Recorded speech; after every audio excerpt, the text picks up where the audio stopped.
हटिए हटिए प्लीज।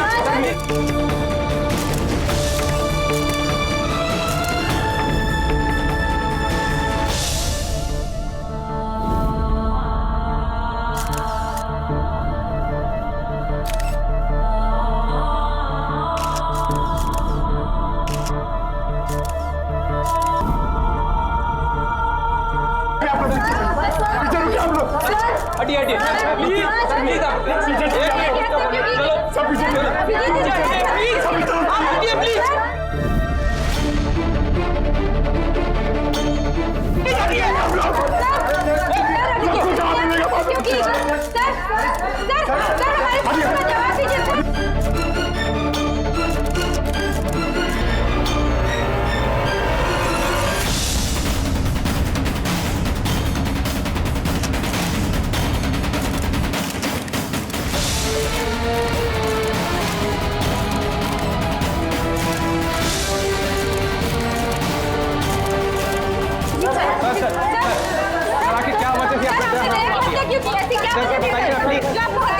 बताइए तो सर, क्या बताइए तो।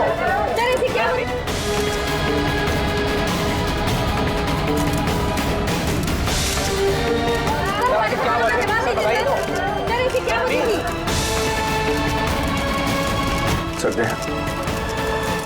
क्या हुआ दया? ये लोग बोल रहे हैं कि मैंने उसको झूठ बोल रहे हैं सर। मैं दया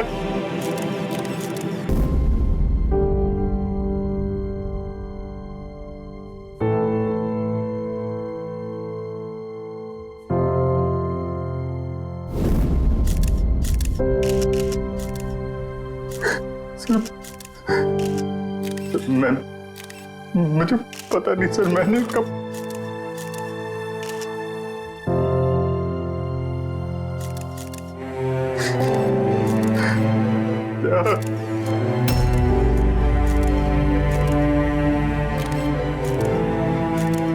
नहीं अभिजीत, तुम अंदर नहीं जा सकते। तुमने दया की जान ले ली है। मैं तुम्हें गिरफ्तार कर रहा हूं।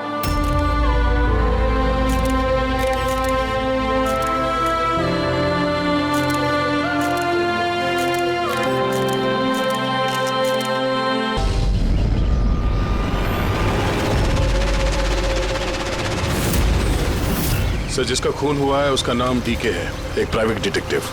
उसके मेड ने लाश देखी सुबह।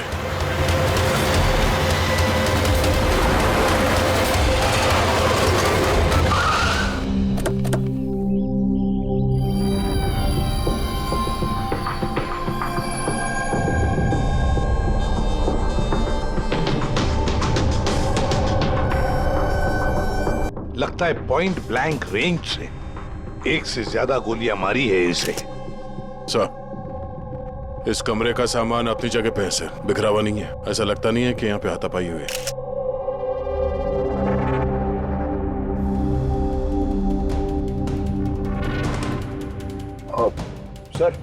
सर ये कबर्ड और सेफ तो खुला हुआ है और सब सामान अपनी जगह पे भी है। ऐसा लग रहा है कि इसको किसी ने हाथ ही नहीं लगाया।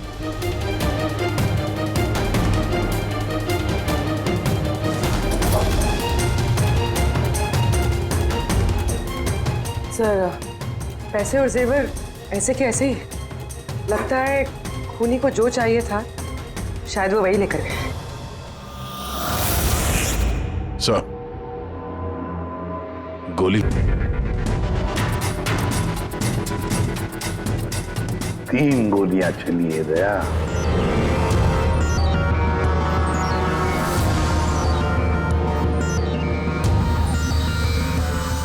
सर आप रेडी? सर, ये खिड़की के कांच निकाले हुए हैं, मतलब खूनी यहीं से अंदर घुसा है। हाँ, काम करो फ्रेडी, फिंगरप्रिंट्स उठा। तो आ गया। डीके का मोबाइल फोन सर। बनने से पहले डीके ने 3 बार किसी संजय को कॉल किया। संजय?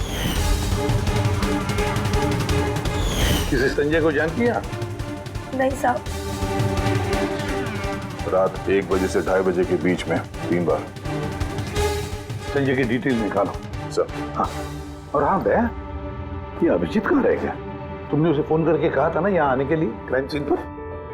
हाँ सर, बताया था। शायद कहीं ट्रैफिक में फंस गया होगा। ट्रैफिक में? फोन करो उसे, कहो इसी वक्त आ जाए यहाँ पर। सर। हाँ।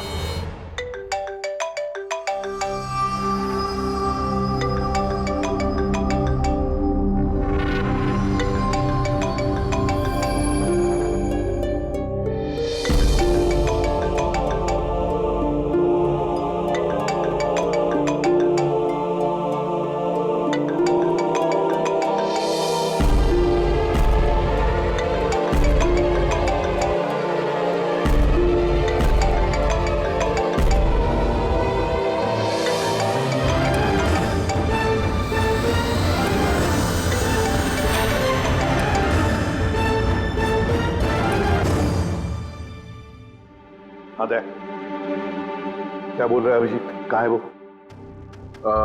सर वो तबीयत थोड़ी खराब है उसकी, वो डॉक्टर के पास जाएगा और शायद वहां से सीधे ब्यूरो पहुंचेगा। कोई प्रॉब्लम है? नहीं सर, कोई प्रॉब्लम नहीं। समझ में नहीं आता, ये अभिजीत दिल्ली से आने के बाद कुछ अजीब सा बर्ताव कर रहा है।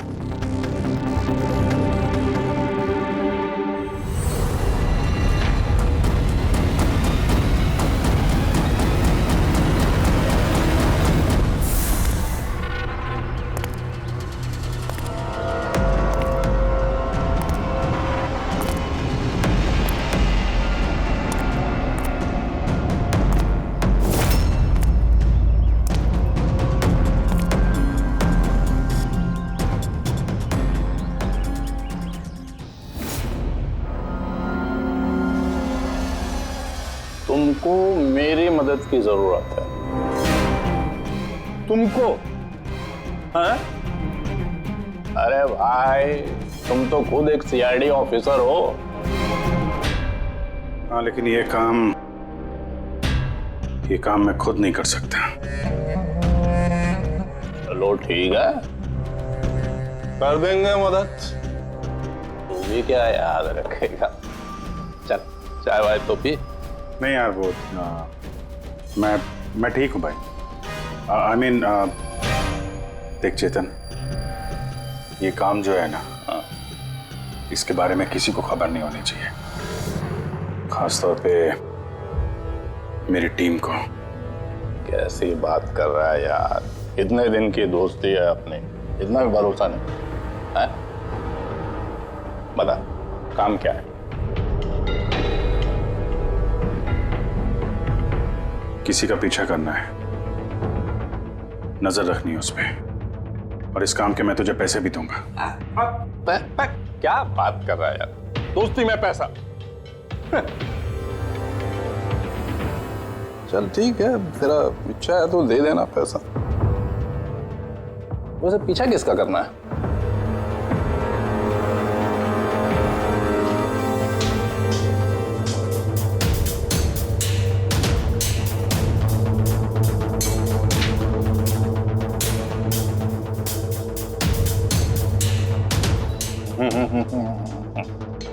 अभिजीत, लगता है तूने गलती से गलत फोटो दे दिया है। कोई गलत फोटो नहीं है, तुझे इसी का पीछा करना है।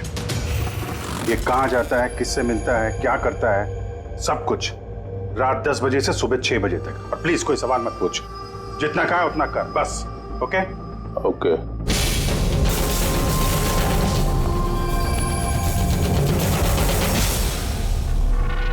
या तो अभिजीत पागल हो गया है, या बहुत बड़ा कोई गेम चल रहा है।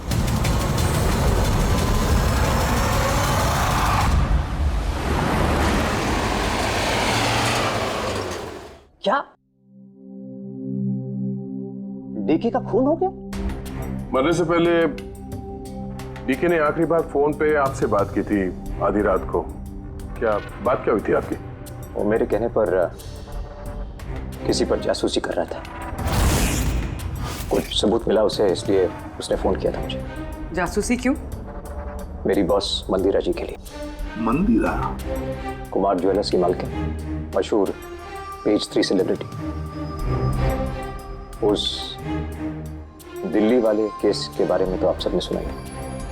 हो मंदिरा कुमार, मंदिरा जी,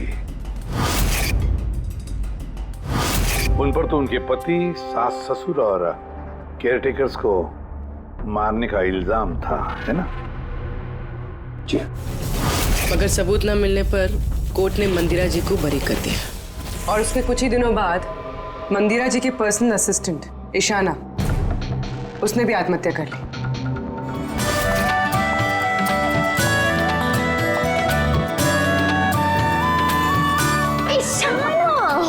हाय मारिया, तू आज भी लेट हो गई ना? जल्दी जाओ, संजय सर तुम्हारा वेट कर रहे कब से। गॉड, संजय सर इतनी जल्दी क्यों आ गए? आ भी गए और बहुत गुस्से में। ओह गॉड, तू मेरा बैग संभाल, मैं आती हूँ।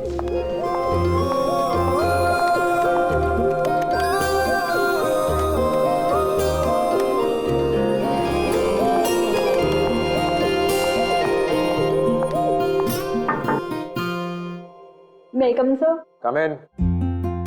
Sorry, sir. Sorry, sir. Sorry, I'm so sorry. What is this, Ishana? ये कोई टाइम है ऑफिस आने का? सर ट्रैफिक बहुत ज्यादा था। कौन ट्रैफिक? ये क्या रोज रोज का एक्सक्यूज है तुम्हारा? इस ऑफिस में बाकी लोग भी इसी ट्रैफिक में आते हैं ना? हाँ बोलो कुमार। नहीं 30 दिसंबर के पहले कुछ नहीं हो सकता है। अरे तुम जानते हो यार, 30 दिसंबर को मंदिरा मैम का इवेंट है मुंबई में, उसके पहले जो कुछ भी होगा उसके बाद होगा। हाँ हाँ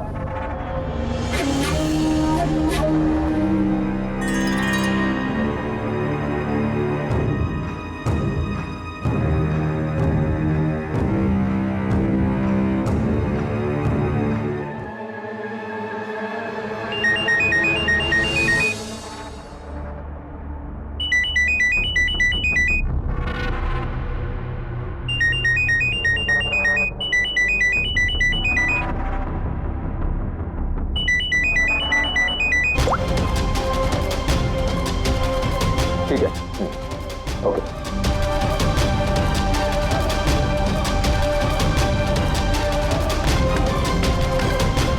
क्या हुआ? हाँ? ईशाना, वहां बाहर क्या देख रही हो?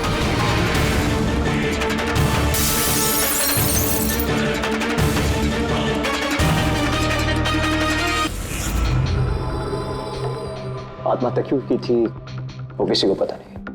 वैसे मंदिरा जी ने डीके को किस पर जासूसी करने के लिए काम पे लगाया था? उनकी जान को खतरा है। डीके वही पता लगाने की कोशिश कर रहा था। जान को खतरा किससे? दरअसल कोर्ट से बरी होने के बाद कोई मैम को धमकियां दे रहा था। ये धमकियां फोन पर ही? जी हाँ, फोन पे भी, अनजान नंबरों से और टाइप किए गए चिट्ठियों से भी। मैम दोबारा पुलिस के चक्करों में पड़ना नहीं चाहती थी, इसलिए डीके को हायर किया था उन्होंने। तो कुछ पता चला डीके को? उसके हाथ कुछ सबूत तो लगा था जो उसने एक पेन ड्राइव में सेव करके रखा था। वो पेन ड्राइव वो मुझे देना चाहता था, इसलिए दिल्ली से मुंबई आया था मैं। तो डीके के घर में उसका लॉकर खुला हुआ था, तो कहीं उस लॉकर से ये पेन ड्राइव चोरी तो नहीं हुआ था? हो सकता है दया। उसके घर में हमें एक लैपटॉप भी मिला सर, शायद उससे कुछ पता चल जाए। मंदिरा ऐसे कैसे कर सकती है? उसने अकाउंट फ्रीज कर दिया। प्रॉब्लम को समझते क्या है? अब सब कुछ उनकी मर्जी से होगा। ये लोग कौन है? सीआईडी। वैसे हम संजय से मिलने आए थे। आप दोनों कौन हैं?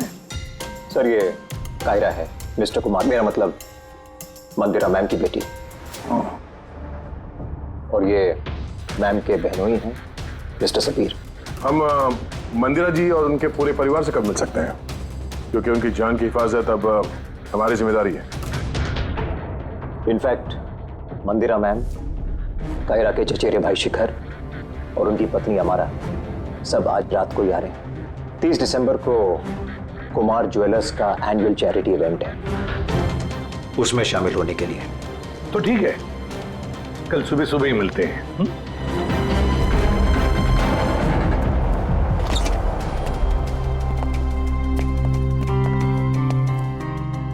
ये सब क्या है? और सीआईडी हमारे पर्सनल मामले में दखल क्यों दे रही है?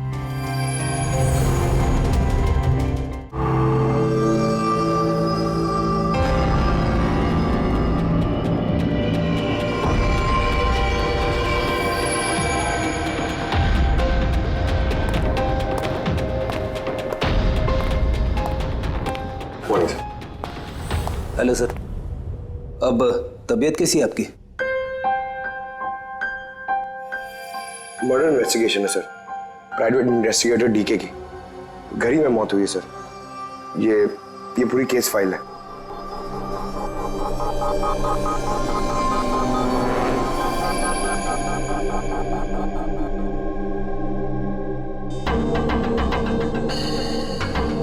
सर ये तस्वीरें उसके घर की हैं। घर की तस्वीर है, उसी के घर की तस्वीर है, और यहीं पे इसका मर्डर हुआ है ना?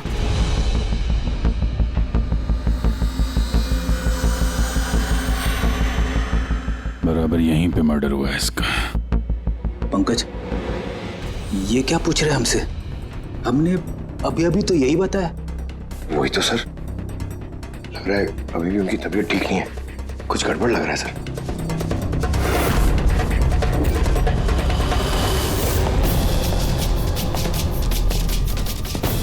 अभिजीत,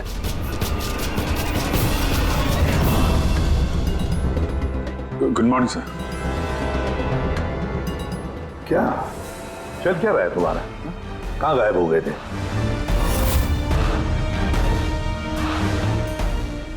अरे अभिजीत, तुम्हारी तबीयत खराब थी ना, तो डॉक्टर के पास जाना था, यहाँ क्यों? हाँ सर, वो कुछ दिनों से थोड़ी गड़बड़ चल रही है सर, पर अब ठीक है। I am better now. या गड़बड़ चल रही थी। सर, डीके संजय को जो पेन ड्राइव देने वाला था, तो उसका जो डेटा है वो हम हासिल करने का एक तरीका है सर। पेन ड्राइव तो मिला नहीं ना दे, तो फिर डेटा कहां से लाओगे? सर है ना, एक तरीका है, वो हम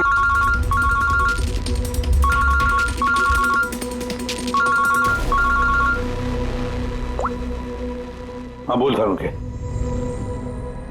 हाँ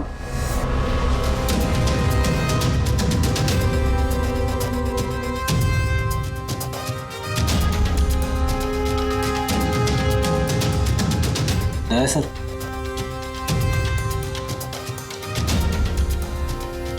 सर, अभिजीत सर की तबीयत अभी भी ठीक नहीं लग रही है। क्यों? सर उन्हें केस के बारे में समझा रहे थे, लेकिन वो हमारी तरफ सुन ही नहीं रहे थे सर, अपने में ही कहीं गुम थे। डैडी सर, मंदिरा केस के बारे में सारी डिटेल्स निकाल ली, न्यूज़पेपर्स पे, टीवी पे जो भी आया है सब।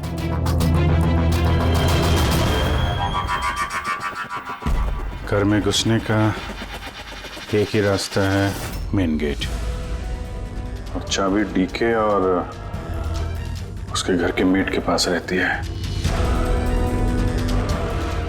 बाथरूम की खिड़की, मतलब कातिल ने बाथरूम की खिड़की का कांच निकाला और अंदर घुसा, और उसके बाद अभिजीत क्राइम सीन पर था भी नहीं, और यहाँ पे तो बाथरूम का कोई फोटो भी नहीं है, तो फिर इससे ये सब कैसे पता? अभिजीत मुझसे कुछ छुपा रहा है, मगर क्या?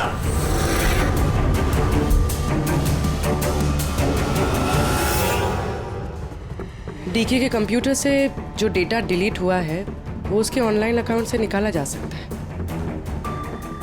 बस एक बार ये पासवर्ड मैच हो जाए।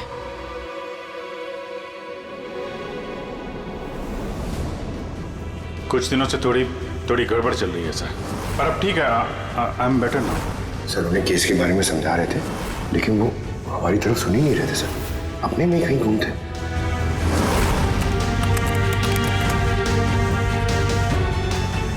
यस सर, सब पासवर्ड मैच हो गया।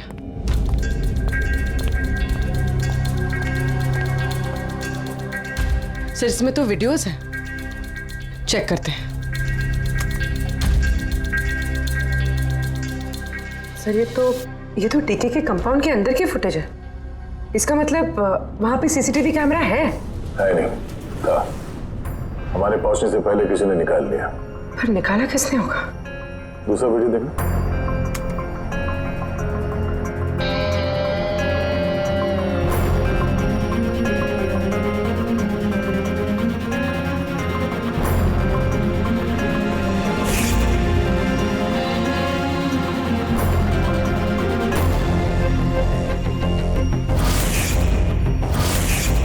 ये कैसे हो सकता है?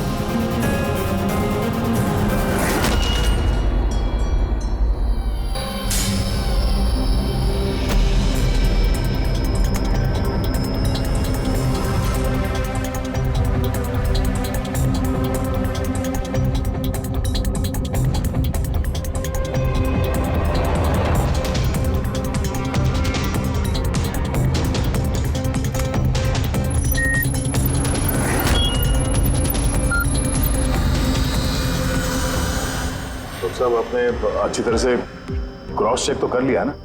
मतलब गन तो हमारे पास है नहीं, तो कहीं कोई गलती? नहीं था, कोई गलती नहीं। मैंने एक बार नहीं 10 बार क्रॉस चेक किया है।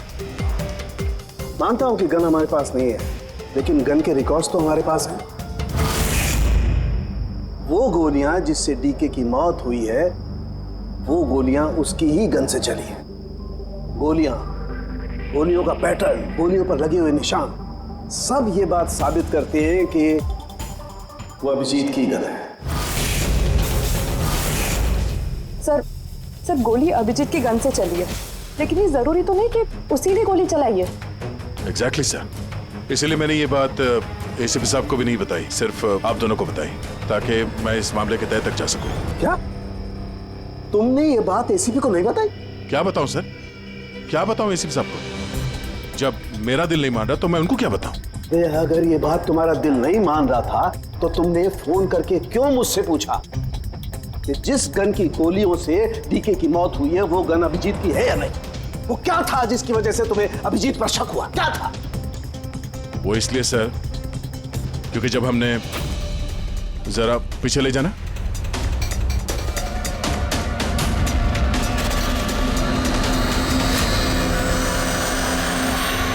अभिजीत डीके के घर में?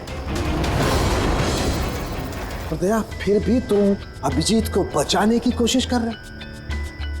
देखो दया, अभिजीत और तुम्हारी दोस्ती को मैं बहुत अच्छी तरह से मानता हूं, उसका आदर भी करता हूं, लेकिन ड्यूटी, अपना फर्ज किसी भी रिश्ते, किसी भी दोस्ती से ज्यादा बड़ा होता है, और ये बात मुझे तुम्हें बताने की जरूरत नहीं है। सर बिना ठोस सबूत के अभिजीत सर पे शक करना? सबूत नहीं था तो क्या था पूरी? अभिजीत डीके के घर में घुसा, ये सबूत नहीं तो क्या है पूर्वी? अभिजीत सर डीके के घर में घुसे ये हमने देखा, लेकिन उन्होंने डीके का खून किया ये तो नहीं देखा ना। सर ये भी तो हो सकता है कि उनकी गन से डीके को किसी और ने मारा हो सकता है, ये हो सकता है कि अभिजीत की गन से डीके को किसी और ने मारा हो, लेकिन ऐसी हालत में अभिजीत की गन अभिजीत के पास नहीं होनी चाहिए। क्या तुम लोगों को अभिजीत ने बताया? उसने बताया कि उसकी गन गुम हो चुकी है, कोई गुमशुदगी की रिपोर्ट लिखाई उसने? वो सवेरे से तुम लोगों के साथ है, क्या उसने बताया कि वो ऐसे अजीब से कपड़े पहन करके डीके के घर में क्यों घुसा, और वो भी बाथरूम का शीशा तोड़? बताया उसने? बताया? सर आपके सारे सवालों का जवाब मैं अभिजीत से पूछ लूंगा, पर सर तब तक के लिए प्लीज सर, तब तक के लिए एसीपी साहब को कुछ मत बताना। मैं तुम लोगों की हालत को समझ रहा हूं, मुझे खुद भी अच्छा नहीं लग रहा है। Please sir, please. ठीक है, कल सुबह तक दया, मैं कल सुबह तक का टाइम तुमको देता हूं। या तो सच का पता लगा लो, या फिर ये सारी की सारी बात खुद एसीपी को बता दो। अगर तुमने एसीपी को ये बात नहीं बताई तो फिर मैं खुद प्रद्युमन को ये सारी की सारी बातें बताऊंगा।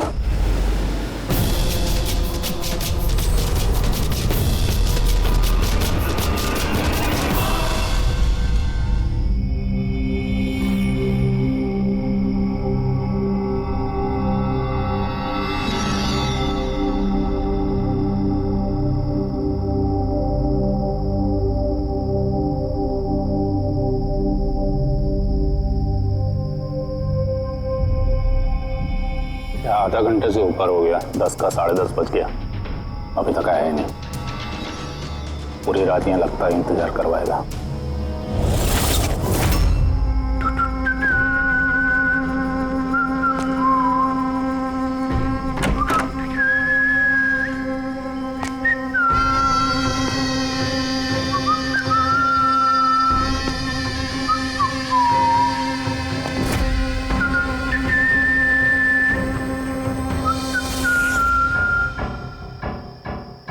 तुझे इसी का पीछा करना है।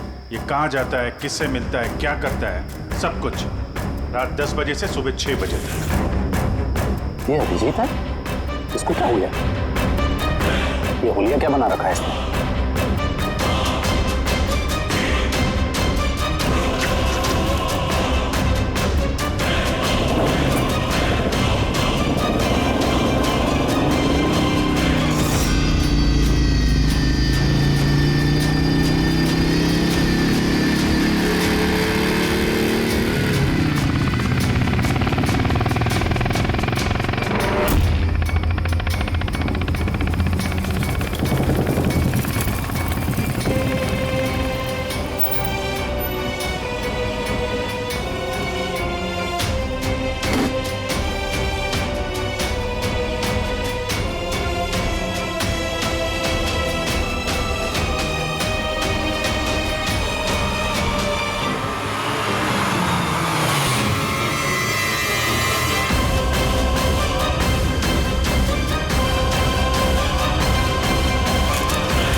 सर, दिल्ली से सब लोग आ गए हैं। मंदिरा मैम, अमारा मंदिरा के देवर की बहू, कायरा मंदिरा की सौतेली बेटी, सबीर मंदिरा का बहनोई, शिखर मंदिरा के देवर का बेटा। आइए मैम, ये है सीआईडी की टीम। एसीपी साहब। अच्छा हुआ आप लोग आ गए। डीके के कातिल का पता चला? अरे आपको तो मालूम होगा कि हमारा मशहूर एनुअल इवेंट 30 दिसंबर को होने वाला है। आई होप कि आपने मेरी सिक्योरिटी की सारे बंदोबस्त करा दिए हैं। देखिए, मुझे गलत मत समझिएगा, लेकिन मैं कोई चांस नहीं लेना चाहती एक्चुअली। ये इवेंट मेरे लिए बहुत ज़्यादा इम्पोर्टेंट है, लेकिन अपनी जान से ज़्यादा नहीं। क्या आपको पूरा यकीन है कि आप मेरी हिफाजत कर पाएंगे? और डीके के केस में क्या प्रोग्रेस हुई? उसकी तहकीकात कहाँ तक पहुंची? वो सब जानने की आपको कोई जरूरत नहीं है मंदिरा जी। रही बात आपकी सुरक्षा की, वो हमारी जिम्मेदारी है। How interesting. भाभी जी, आपको डर लग रहा है मंदिरा जी को? भाई, जिसका कानून भी आज तक कुछ नहीं बिगाड़ पाया। मानना पड़ेगा उस इंसान को जिसने आपको डरा दिया। शायद उसे पता नहीं होगा ना इनके बारे में कि ये क्या क्या कर सकती है। क्या आपको भी लगता है कि मैंने अपने पति और बाकी लोगों को मारा है? देखिए मंदिरा जी, आप पर जो भी आरोप है उससे हमें कुछ लेना देना नहीं है। कोर्ट ने आपको बरी कर दिया है और हम कोर्ट के फैसले का सम्मान करते हैं। आप सिर्फ इतना बताइए, आपको किस पे शक है? कौन है वो जो आपको मारना चाहता है? शक? जी हाँ, शक। नहीं, मुझे शक किसी पर भी नहीं है, बल्कि मुझे पूरा यकीन है कि मेरे मरने के बाद ये सब बहुत खुश होंगे। और मुझे मारने की साजिश में भी इनमें से किसी एक का हाथ है। And I am very sure कि ईशाना की आत्महत्या में इनमें से किसी एक का हाथ है। अब आप ही बताइए, इतने प्यारे अच्छे रिश्तेदारों के होते हुए मुझे दुश्मन की क्या जरूरत है? मॉम प्लीज, आप फिर से अपना ये इमोशनल ड्रामा शुरू मत कीजिए। यहाँ पे ऐसा कोई क्रिमिनल नहीं है जो आपको मारना चाहेगा। राइट। खुद को बेगुनाह और बाकी सबको विलन समझना, ये तो भाभी की पुरानी आदत है। आई स्वेयर मैंडी, मुझे तो इस कहानी पे यकीन ही नहीं है। कौन मारना चाहता है तुमको और किसने धमकियां दी हैं? कहाँ है वो धमकी भरे खत? हाँ मंदिरा जी, कहाँ है वो खत? वो मुझे याद नहीं, मैंने फेंक दिए। सी, आई न्यू कि आप यही बोलोगे। सो कन्वीनियंट। बस हो गया। आप लोग एक दूसरे पर कीचड़ उछलना बंद कर दीजिए और एक बात अच्छी तरह से याद रखिए, हमें सब पर शक है और जब मैं सब पर कहता हूं उसका मतलब है आप सब पर शक है, आप सब पर। और एक बात, हमारी परमिशन के बगैर आप ये शहर छोड़ नहीं सकते। कोई भी शहर छोड़कर नहीं जाएगा। अगर जरूरत पड़े तो हम आपको दोबारा बुला लेंगे। Thank you very much. Thank you.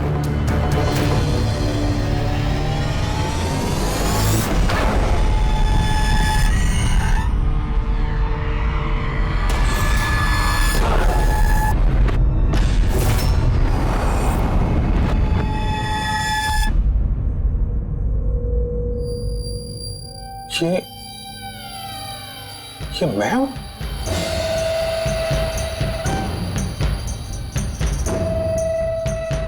ये कपड़े पहन के घूम रहा था। ऐसे कपड़े तो रोज सुबह मेरे वॉशिंग मशीन में धुल रहे होते हैं।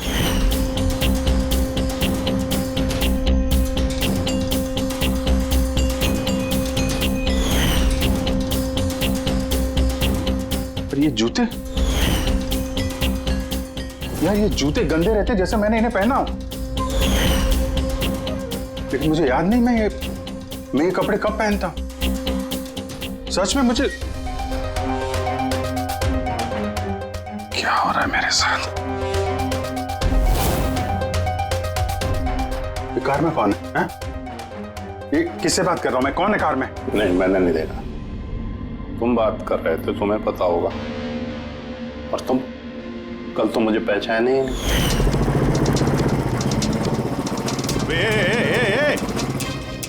चांद के छल्ले, तुझे सुसाइड करना है तो किसी बड़ी गाड़ी के नीचे जाना। खाली फोकट मेरे सामने क्यों आ रहा है? तो तू कैसे बात कर रहा है? और ये क्या बन के घूम रहा है तू? ये अपुन का स्टाइल है, टोनी का स्टाइल। तू कौन? मैं कौन? मुझे नहीं पहचानता है? और ये टोनी कौन है? अरे टोनी अपुन है और कौन? यार अभिजीत, देख यार, किसी केस के सिलसिले में तू ऐसा कर रहा होगा तो मुझे बता दे यार। डरा मत भाई। अदरा अदरा कौन अभिजीत? कौन सा केस? ये तू क्या बोल रहा है ना, मेरे भेजे में कुछ घुस नहीं रहा, समझा? टोनी नाम है मेरा, टोनी। टोनी से पंगा नहीं लेने का, समझा? चलावा आने दे और टोनी को जाने दे।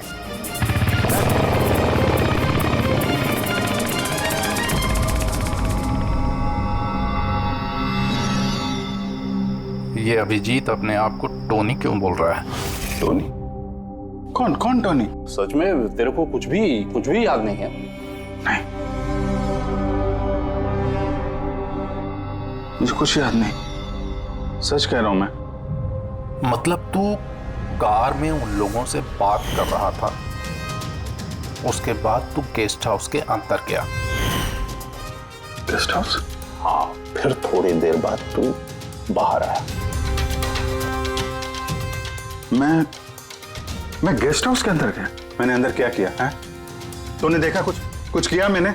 मैं कैसे देख सकता हूं, मैं तो बाहर था ना। क्या हो रहा है? मुझे वहां जाना होगा। कहाँ है? कौन सा गेस्ट हाउस है ये? हैं?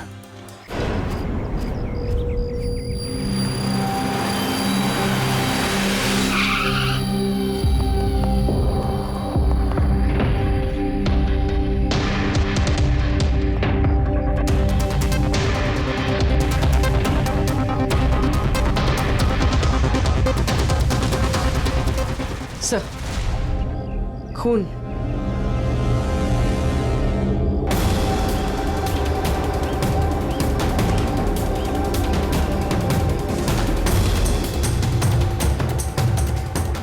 अभिजीत,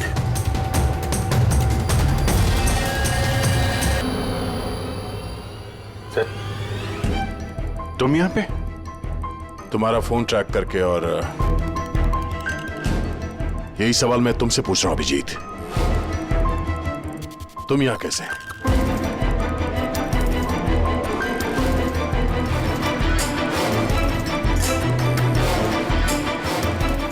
नहीं, ये मैं बताता हूँ दया, यहाँ पे क्या हुआ। अभिजीत, यहाँ पे क्या हुआ वो तो हमें दिख रहा है, तुम बताओ किसने किया ये? हाँ?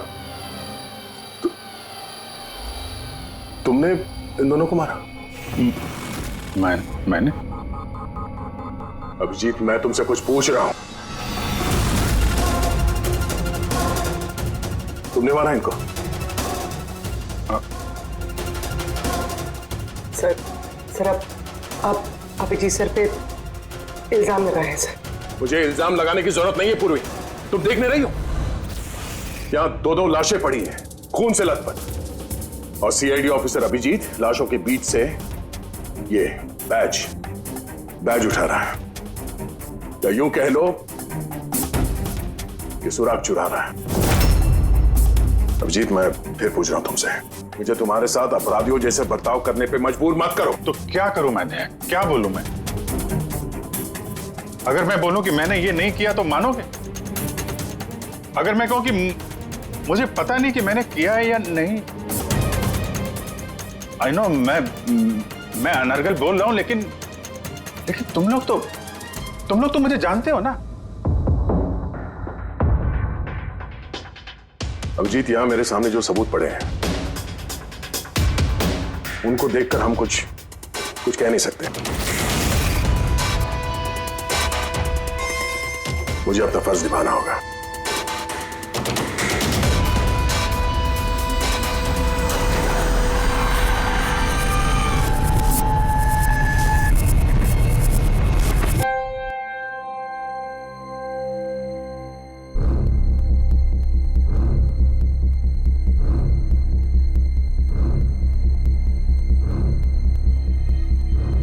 अभिजीत, इतनी देर से मैं तुम्हें पूछे जा रहा हूं, मगर तुम्हारे पास कोई जवाब तक नहीं।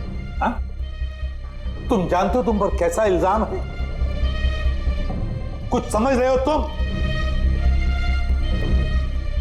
सर वो दया नहीं, बस तुमसे ये उम्मीद नहीं थी दया। इतना सब हो गया और तुमने मुझे बताया तक नहीं। क्यों नहीं बताया मुझे दया? ये तो सड़न के तूने मुझे बताया, वरना पता नहीं। दया, मैंने वही किया जो सही था। बताओ अभिजीत, क्या तुमने ये खून किया है? अभिजीत, क्या ये खून तुमने किया है? मुझे नहीं पता सर। पता नहीं कैसे? डैम इट, पता नहीं कैसे? हाँ? डीके के घर में चोरी छुपे तुम घुस रहे थे, उसका सीसीटीवी फुटेज मैंने देखा। उन लाशों के बीचों बीच खड़े थे तो दैन तुम्हें खुद या पकड़ के लाया। डीके और उन बॉडीगार्ड पे जो गोलियां चली वो तुम्हारी इस गन से चली है, इसी गन से चली है। और तुम कह रहे हो कि तुम्हें कुछ पता नहीं। मेरी आंखों में आंखें डालकर बताओ मुझे, कहो कि तुमने ये खून नहीं किया, कहो कि तुमने कुछ पता नहीं है। तुम्हें नहीं पता है सर, मुझे कुछ नहीं पता सर, सॉरी। क्या बताऊं मैं आपको, क्या बोलूं सर, जब मैं खुद नहीं जानता सर कि मैं डीके के घर में क्यों पहुंचा, कैसे ये सारे खून मेरे इस गन से हो रहे हैं, मुझे नहीं पता सर। सर मैं तो डीके को जानता भी नहीं, मैं उन बॉडीगार्ड्स को नहीं जानता, मैं मंदिरा को नहीं जानता, मैं तो अपने आप को भी नहीं जानता सर। मैं क्या करता हूं, कहां जाता हूं, किससे मिलता हूं, मुझे नहीं पता। पिछले कुछ दिनों से मेरे साथ कुछ तो हो रहा है, लेकिन मुझे ठीक से पता नहीं चल रहा है। दिन भर सब कुछ ठीक रहता है, रात को घर जाता हूं, खाना खा के सो जाता हूं, और जैसे ही सुबह उठता हूं तो अजीब से कपड़े, अजीब से जूते जो मेरे नहीं हैं, पता नहीं कहां से मेरे घर में आ जाते हैं। कपड़े वॉशिंग मशीन में धुल रहे होते हैं, जूतों पे मिट्टी लगी रहती है, ऐसा लगता है कि जैसे जैसे मैंने उनका इस्तेमाल किया है, लेकिन मुझे पता नहीं चलता। थकान सी रहती है, ऐसा लगता है कि जैसे मैं रात भर जगा हूं, लेकिन जग के मैंने क्या किया मुझे नहीं पता। लगता है हर रोज मेरी जिंदगी के 6-8 घंटे गायब हो जाते हैं, जिनके बारे में मुझे कुछ पता नहीं। आप कहते हैं कि मैं डीके के घर गया, हो सकता है, लेकिन मुझे नहीं पता। मैंने डीके और उन बॉडीगार्ड्स को मारा, लेकिन मुझे नहीं पता। मैं मंदिरा को मारने की कोशिश कर रहा हूं, लेकिन मुझे नहीं पता। मैं क्या करता हूं, मैंने क्या किया है, मैं क्या करने वाला हूं, मुझे नहीं पता सर, मुझे नहीं पता।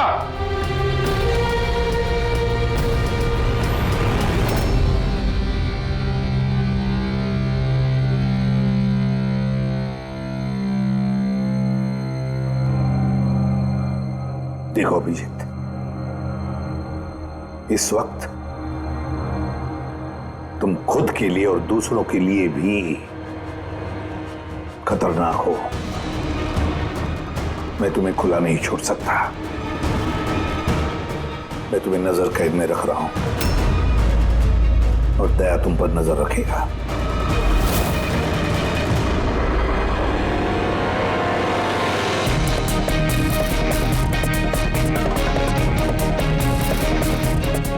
दया, एक बात अच्छी तरह से याद रखना, तुम अपने दोस्त पर नहीं बल्कि एक कातिल पर, एक खूनी पर नजर रख रहे हो। एक ऐसा आदमी जिसका मानसिक संतुलन बिगड़ चुका है। अब से इस केस की तहकीकात मैं खुद करूंगा और तुम अभिजीत को रोकोगे कोई भी जुर्म करने से। अगर उसके लिए तुम्हें अभिजीत पर गोली भी चलानी पड़े तो वो तुम चलाओगे। Is that clear? Yes sir.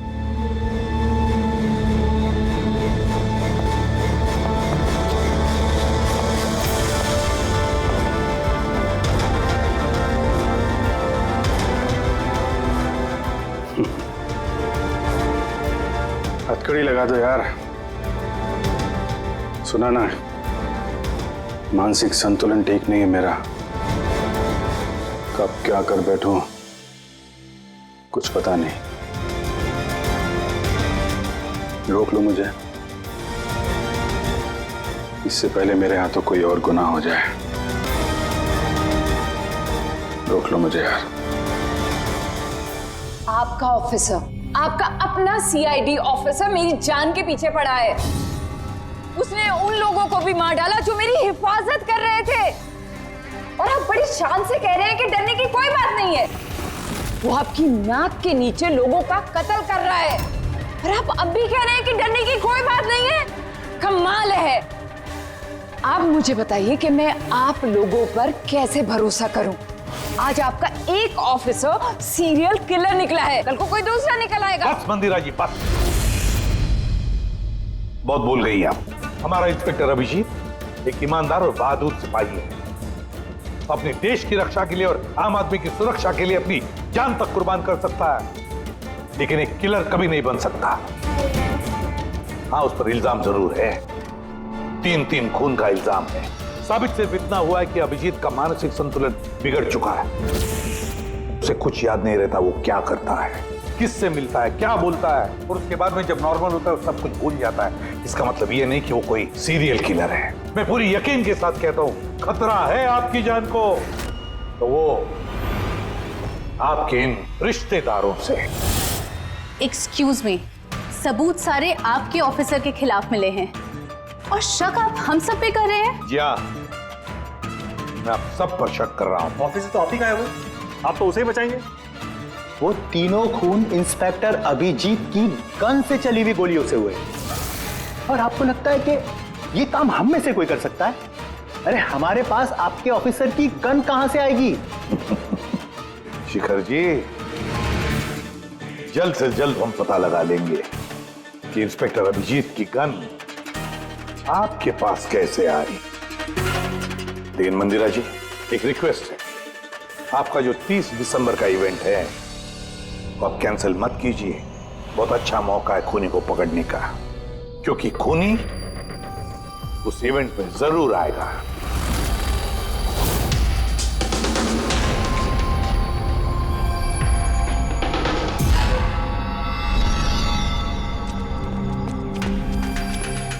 Sir हाँ संजय, क्या बात है? आप अभिजीत सर के बारे में कुछ कह रहे थे कि उनके जहन में कोई और शख्सियत घुस जाती है, याददाश्त उनकी, मतलब उन्हें रात के कुछ घंटे याद नहीं रहते। हाँ तो बिल्कुल ऐसा ही, एग्जैक्टली ऐसा ही किसी और के साथ भी हुआ था। किसके साथ? हाँ सर, ईशाना। ईशाना? जिस दिन उसने आत्महत्या की उसके कुछ दिन पहले से बिल्कुल ऐसा बर्ताव करने लगी थी वो। क्या? बस अजीब सी हो गई थी वो, खोई खोई रहती थी। जिस दिन आत्महत्या की उसने, उसके कुछ दिन पहले से एक अजीब सा रिंगटोन लगा रखा था उसने अपने फोन पर, और फिर उस दिन अचानक से वो रिंगटोन बजने लगा और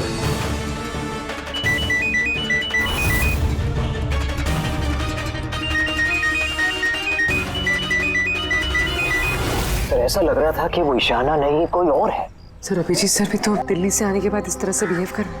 हाँ, ईशाना, अभिजीत, दिल्ली, ये तीनों का कोई ना कोई कनेक्शन जरूर है। कुछ ना कुछ तो गड़बड़ जरूर है, कुछ ना कुछ तो है।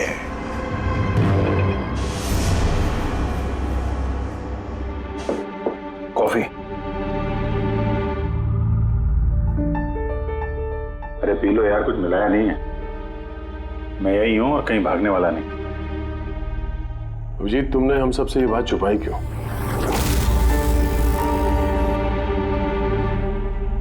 छुपानी पड़ी यार, क्या करता। मुझे कुछ समझ में नहीं आ रहा था कि मैं क्या करूं, मेरे साथ क्या हो रहा है। मैं खुद ही कंफ्यूज हूं, तो मैं उसमें तुम्हें क्यों फंसाऊं यार, इसलिए, और कोई बात नहीं है। मुझ पे भरोसा नहीं रहा या मुझे इस लायक नहीं समझते कि मैं तुम्हारी कोई मदद कर सकता हूँ? क्या यार, कैसी बात कर रहा है यार, ऐसा कुछ नहीं है। तो फिर कैसी बात है? मुझे तो ये लगने लगा है कि मैं तुम्हें जानता भी नहीं हूँ। इस वक्त मैं यहाँ बैठकर जिस आदमी से बात कर रहा हूँ वो अभिजीत है या फिर कोई टोनी।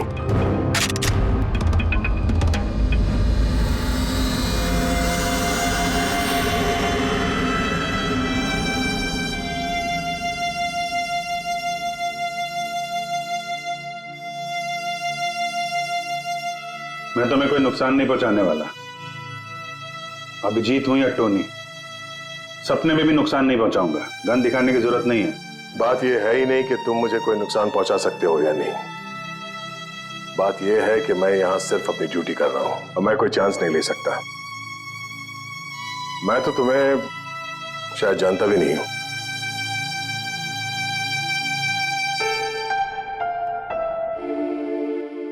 ठीक है, जब तुम समझने को तैयार ही नहीं है तो क्या।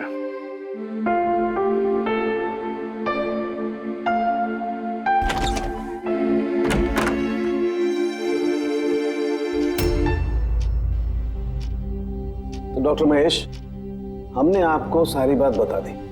अब आप बताइए, आपको क्या लगता है? देखिए, अभी अभी आपने जो कुछ भी मुझे कहा ये अभिजीत और ईशाना के बारे में, उससे एक बात तो बिल्कुल साफ है कि दोनों की कंडीशन एक जैसी है, आर्टिफिशियली इंड्यूस स्प्लिट पर्सनैलिटी। इसे सरल शब्द में मैं आपको समझाऊं तो इसमें पेशेंट के दिमाग में उसके अपने व्यक्तित्व के अलावा एक और व्यक्तित्व को प्लांट किया जाता है जो किसी खास दशा, निर्देश, आदेश के मुताबिक चलता है, और उसे इस तरह सेट किया जाता है कि वो व्यक्तित्व खास निर्धारित समय पर निर्धारित ट्रिगर मिलने पे उस व्यक्तित्व पे हावी हो जाता है। और जितनी देर ये हावी रहता है वो पुराने व्यक्तित्व के बारे में ना तो कुछ जानता है और ना ही उसे पुराने व्यक्तित्व के बारे में कोई भी चीजें याद रहती हैं। ये इंसान का दिमाग है। इस दिमाग के दो मुख्य हिस्से हैं, सचेत मस्तिष्क यानी कि कॉन्शियस स्टेट ऑफ माइंड, जिसमें हम अभी हैं, और अचेत मस्तिष्क यानी कि semi conscious state of mind, जो हम सब सो रहे होते हैं उस वक्त होता है।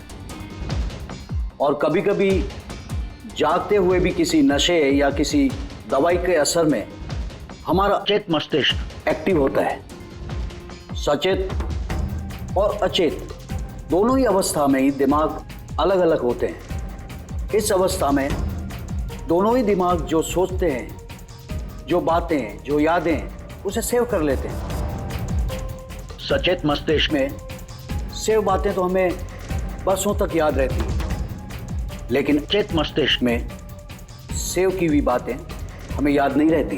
डॉक्टर महेश, ये कुछ हिप्नोसिस जैसा, सम्मोहन जैसा, जिसमें इंसान के दिमाग को कंट्रोल करके उससे कुछ भी करवाया जा सकता है एक रोबोट की तरह से, और बाद में किसी खास आवाज से उस सम्मोहन को तोड़ दिया जाता है और इंसान को कुछ भी याद नहीं रहता। नहीं डॉक्टर सोलंकी, सम्मोहन अलग प्रक्रिया है। सम्मोहन में आप आदमी को तभी तक कंट्रोल में रख सकते हैं जब तक वो सम्मोहित अवस्था में है। सम्मोहित अवस्था से एक बार बाहर निकलने के बाद उसे वापस सम्मोहित करना पड़ता है। ये मुद्दा ही बिल्कुल अलग है। यहां पर इंसान के दिमाग में एक घटना जो बिल्कुल घटी नहीं है, एक व्यक्ति जो है ही नहीं, उसे उस इंसान के अंदर डाला जाता है। उसके दिमाग में ये बात फीड की जाती है। अच्छा, तो इसका मतलब यही सब कुछ तो अभिजीत के साथ हो रहा है। किसी भी तरह से अभिजीत को ट्रिगर मिलता है जिसकी वजह से टोनी जाग जाता है। Exactly sir. रात को अभिजीत के सो जाने के बाद उसको जरूर कुछ आवाजें सुनाई देती होगी, जो कि उस टोनी के लिए ट्रिगर हो सकती है। वो आवाज सुनते ही टोनी जाग जाता है, लेकिन अभिजीत वहीं सोया रहता है। टोनी जाग जाता है वो टोनी जो खूनी है, जो दरिंदा है, जो मुजरिम है, और अभिजीत के जानने वालों में से वो किसी को भी नहीं जानता। अगर ऐसा है तो अभिजीत के अंदर के टोनी को भी किसी भी तरह से कमांड दिया गया है मंदिरा को मारने का। तो 30 दिसंबर वाले इवेंट में ये टोनी इसे अंजाम देगा, मंदिरा को मारने की कोशिश करेगा। 2 दिन बाद 30 दिसंबर।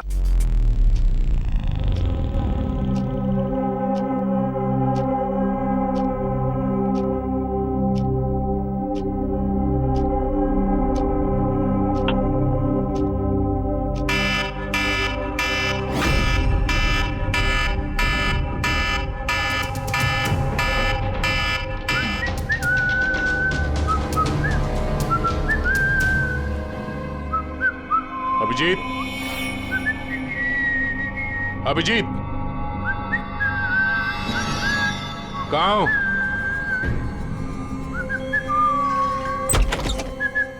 अभिजीत, अभिजीत, ओए, टोनी।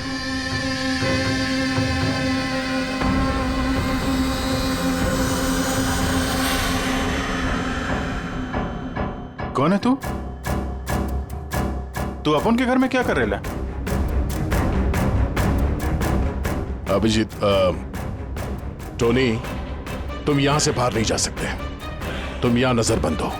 इस घर के अंदर रहना होगा, समझे? टोनी को अपना काम करने का है। मेरे रास्ते में खाली पीली आएगा, भेजा उड़ जाएगा। चल अब आने दे। घर से बाहर नहीं, घर में। हाथ हटा, हाथ हटा। बोलो ना, टोनी को अपना काम करने का है। मेरा भेजा मत हिला। मेरे और काम के रास्ते के बीच में कोई नहीं आ सकता। चल। टोनी, तुम कहीं नहीं जाओगे। यहीं घर पे रहोगे तुम, समझा? क्या बोला? टोनी पे हाथ उठाया तूने? टोनी पे हाथ उठाया? अभिजीत, अभिजीत, अभिजीत।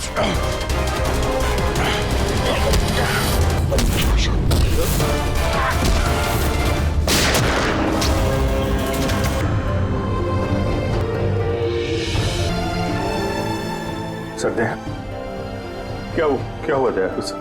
ये लोग बोल रहे हैं कि मैंने नहीं अभिजीत, तुम अंदर नहीं जा सकते। तुमने दया की जान ले ली है, मैं तुम्हें गिरफ्तार कर रहा हूं।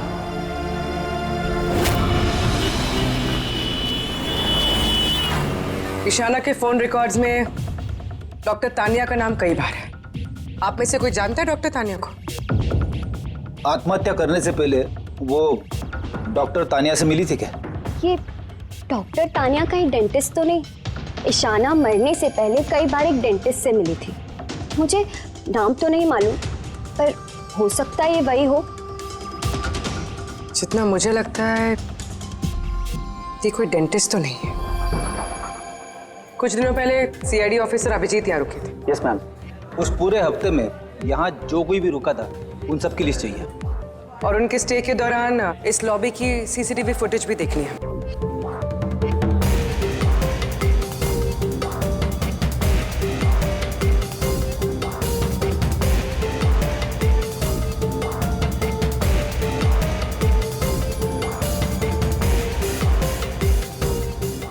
एक मिनट पॉज कीजिए। ये लड़की कौन है जिससे अभिजीत सर बात कर रहे हैं? पूर्वी, इस लिस्ट में डॉक्टर तानिया का नाम है और वो यहीं पे रुकी हुई थी जब तक अभिजीत सर यहाँ पे थे। शायद ये वही लड़की। क्या नाम है इस लड़की का? मैम डॉक्टर तानिया, हफ्ते भर यहीं थी वो। सर तानिया से तुरंत मिलना होगा। सर तानिया मुंबई के पैराडाइज होटल में रुकी हुई है। क्या मतलब मुझे टिकट नहीं मिल सकता? लुक, मुझे अभी इसी वक्त इंडिया से बाहर जाना है। Do you understand? Yes. Doctor Tania? जी, आप कौन? ईशाना, ईशाना की दोस्त, सीआईडी ऑफिसर पूर्वी।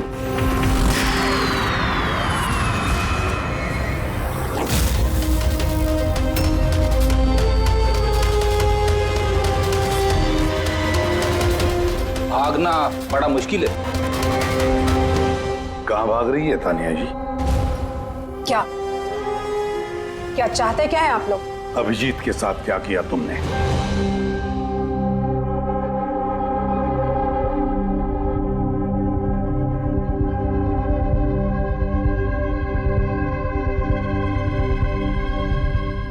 ईशाना और अभिजीत के दिमाग के साथ मैंने ही एक्सपेरिमेंट किया है।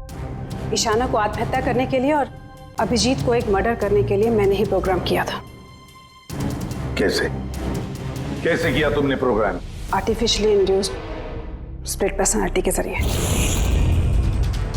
मैंने दोनों के दिमाग को सेट किया और अपने सेट शेड्यूल के मुताबिक दोनों को इस तरह प्लान किया कि एक ट्रिगर बजेगा या एक कॉल आएगा, और जब भी ये कॉल आएगा दोनों को वो सारे ऑर्डर्स मानने होंगे किसी भी हाल पे। वो फोन नंबर जहां से उनको फोन आते हैं, किसका नंबर है ये? वो एक पीसीओ का नंबर है। ईशाना ने मुझे ये नंबर दिया था अभिजीत के दिमाग में फीड करने के लिए। क्या कहा तुमने? अभिजीत के साथ ऐसा करने के लिए ईशाना ने कहा तुम्हें? जी। और फिर ईशाना की खुदकुशी, उसका क्या? वो भी खुद ईशाना ने ही कहा था मुझसे करने के लिए। What? जी, कहा तो ईशाना नहीं था, बट आई एम श्योर कि इसके पीछे जरूर किसी और का हाथ है जिसके बारे में मैं नहीं जानती। क्यों करेगी ऐसा वो? ये भी उसकी कोई मजबूरी। हमें किसी भी हालत में अभिजीत को इसमें से निकालना होगा। ले चलो इसे। चलो। वो बाहर नहीं आ सकता। क्यों? मैंने अभिजीत के दिमाग को प्रोग्राम किया है, सम्मोहित नहीं कि जाकर उसका सम्मोहन तोड़ दूं। मैंने अभिजीत के दिमाग में खूनी को प्लांट किया है, टोनी को। यही है वो आर्टिफिशियली इंड्यूस्ड पर्सनालिटी जो अब कभी बाहर नहीं निकलेगा। और मैं चाहूँ भी तो भी मैं अभिजीत को इससे बाहर नहीं निकाल सकती, क्योंकि अगर मैंने ऐसा किया तो या तो अभिजीत पागल हो जाएगा या उसकी जान भी जा सकती है। मतलब ये कि जब भी ट्रिगर होगा टोनी मंदिरा को मार के रहेगा, और वो तब तक नहीं रुकेगा जब तक वो वाकई मंदिरा को मार नहीं देता, और इसके बीच में जो भी आएगा वो भी मरेगा। मंदिरा को मारने का ट्रिगर क्या है? क्या ट्रिगर है अभिजीत के लिए? ईशाना के केस में ट्रिगर था एक रिंगटोन, और अभिजीत के केस में ट्रिगर है रिमाइंडर टोन, एक खास तरह का बीप जो मैंने अभिजीत के मोबाइल पे सेट कर दिया था। हम अगर अभिजीत मंदिरा को कैसे मारेगा? क्या प्रोग्राम किया है तुमने, बताओ। वो तब तक मंदिरा को चाकू से मारता रहेगा जब तक कि बहुत सारा खून नहीं बह जाता। और कितने बजे के लिए प्रोग्राम किया ये? 10 बजे। माय गॉड, सिर्फ 2 मिनट बाकी है। गिरफ्तार कर लो इसे।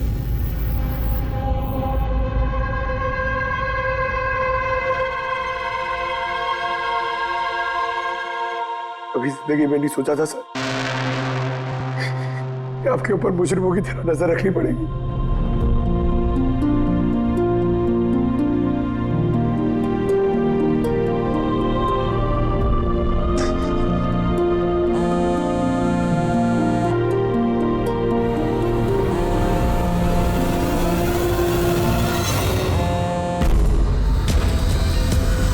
अंकल डैम इट, फोन उठाओ।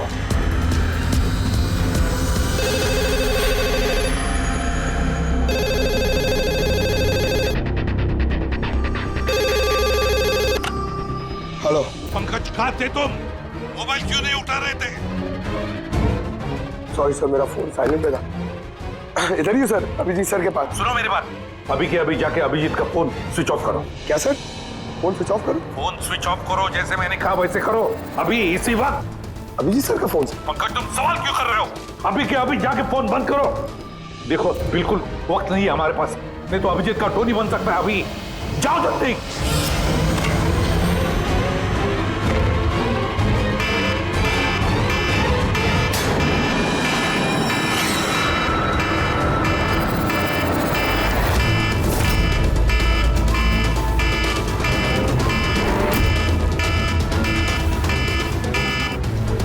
बस गया था।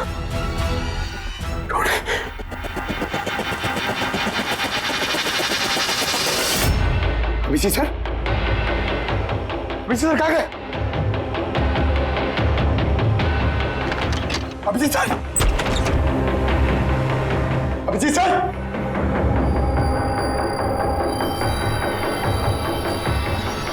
टोनी को बंद करके रखे। हाँ? टोनी को पकड़ेगा तू? टोनी को? जो भी टोनी और मंदिरा के बीच में आएगा वो मरेगा।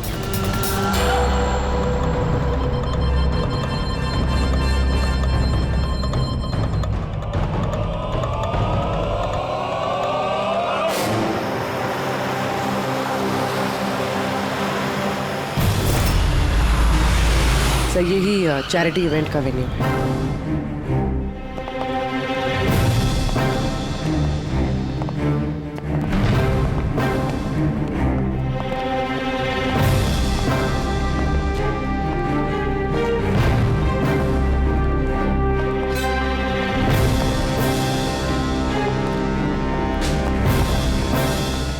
आप लोग रुक जाइए प्लीज।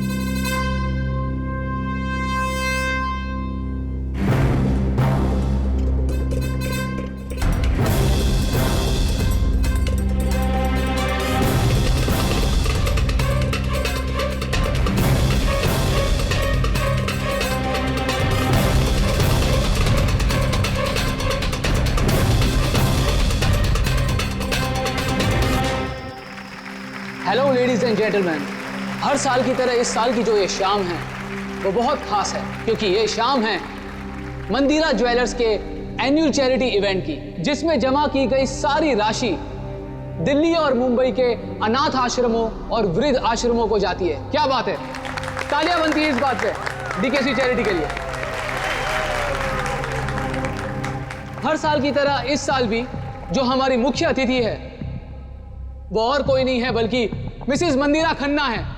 तो आइए दोस्तों, आप सभी की जोरदार तालियों के बीच हम स्वागत करते हैं मिसेस मंदिरा खन्ना का। Mrs Mandira Khanna.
Abhijeet sir, Abhijeet sir.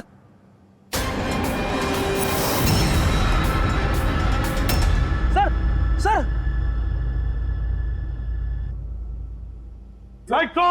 Sir जल्दी से हॉस्पिटल ले चलो, जल्दी आओ। दरवाजा खोलो।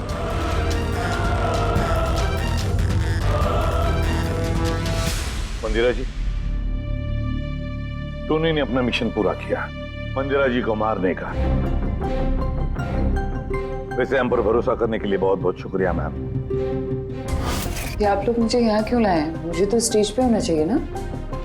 मैडम, हमारा एक प्लान है। प्लान? पूर्वी,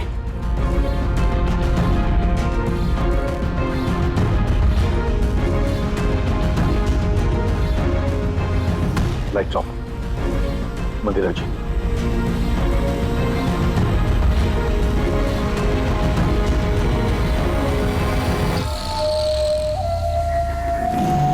आपकी हिम्मत की भी दाद देनी पड़ेगी। Thank you. मॉम, मॉम अब ठीक हो ना? ये सब क्या है?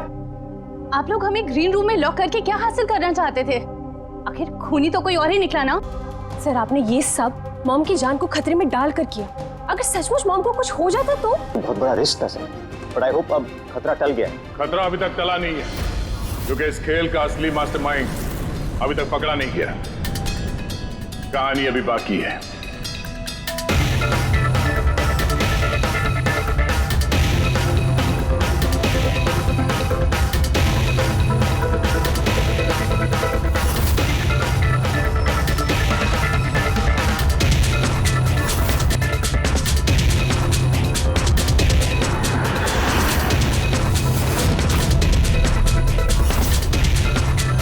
क्या हुआ?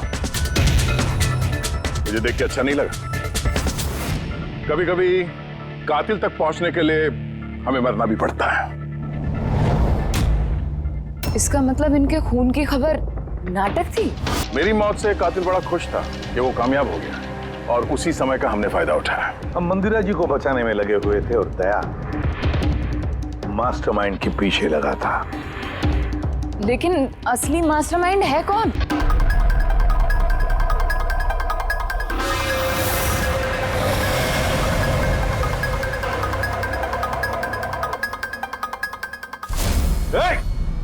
सर, कोई भागा सर। पकड़ो उसे।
जुर्म करने वालों को रास्ता हमेशा कम पड़ता है।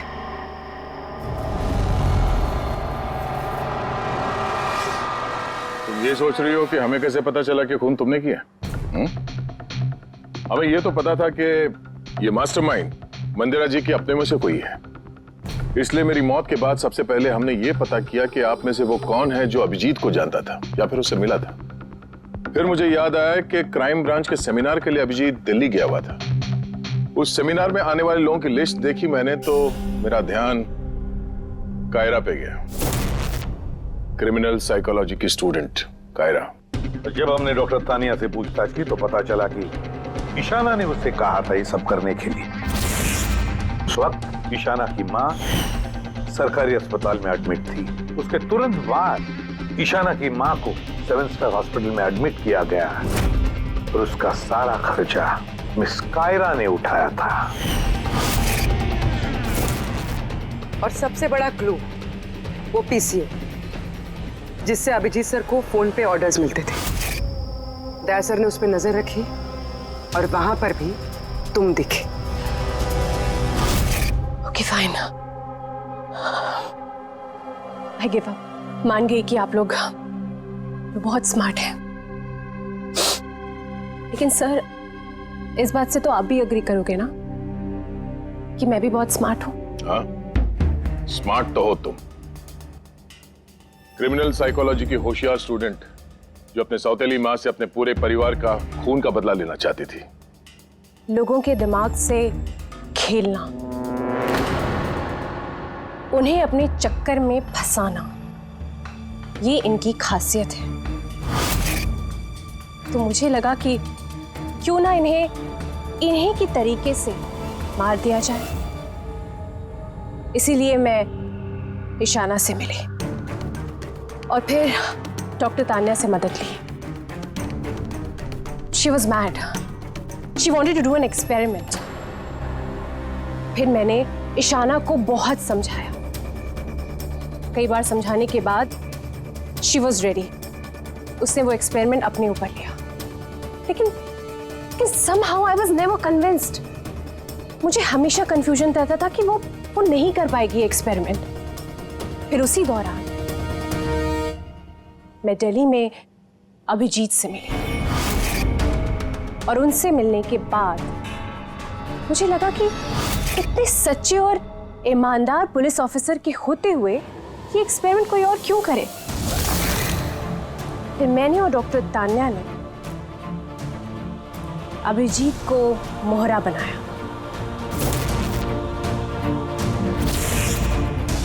और अपना एक्सपेरिमेंट उन पर किया। और ईशाना हमारे किसी काम की नहीं थी, इसलिए हमने उसे अपने रास्ते से हटा दिया। देखिए, और वो जो 2 बॉडीगार्ड, उन्होंने क्या बिगाड़ा था तुम्हारा? उन्हें क्यों मरवाया? ऐसा इसलिए किया क्योंकि सारा इल्जाम अभिजीत पर आ जाए और अभिजीत की बुलेट्स और गन्स हासिल करने के लिए टोनी था ना उसके दिमाग में। तुम इतनी खतरनाक हो सकती हो कायरा, मैं कभी सोच भी नहीं सकती थी। अब पता चल गया ना,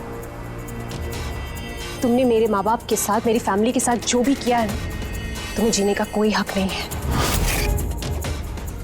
मैंने ये सब इसलिए किया क्योंकि मैं ये प्रूव करना चाहती थी कि इस दुनिया में किसी के भी दिमाग के साथ खेला जा सकता है, चाहे वो सीआईडी ऑफिसर ही क्यों ना हो। कायरा, बदले की आग में तुमने एक बहादुर सीआईडी ऑफिसर की जान के साथ खेला है, और तो और 4 मासूम लोगों की जानें भी ली। डीके, ईशाना और मंदिरा जी के 2 बॉडीगार्ड। बहुत गलत किया तुमने। कानून तुम्हें कभी माफ नहीं करेगा। तुम्हें तो फांसी होगी, फांसी। जरा प्लीज ये सब याद मत करिए, एक बुरा सपना समझकर भूल जाइए। बुरा? डरावना?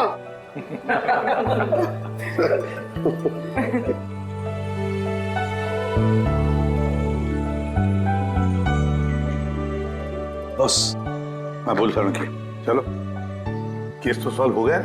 हाँ, केस तो सॉल्व हो गया, लेकिन क्या? बस अभिजीत के दिमाग में जो टोनी को प्लांट किया गया था, वो मकसद पूरा हो गया। फिर अब उसे कोई ट्रिगर्स नहीं आएंगे, कोई कारा की आवाज सुनाई नहीं देगी, जिसकी वजह से अभिजीत टोनी बन जाता था। हाँ, लेकिन बॉस, लेकिन क्या? बॉस, बात यह है कि टोनी अभिजीत के दिमाग में से कभी नहीं जाएगा। क्या? टोनी अभिजीत की पर्सनैलिटी का हिस्सा बन गया है बॉस। कोई नहीं जानता वो कब, कैसे, कहां सामने आ जाएगा।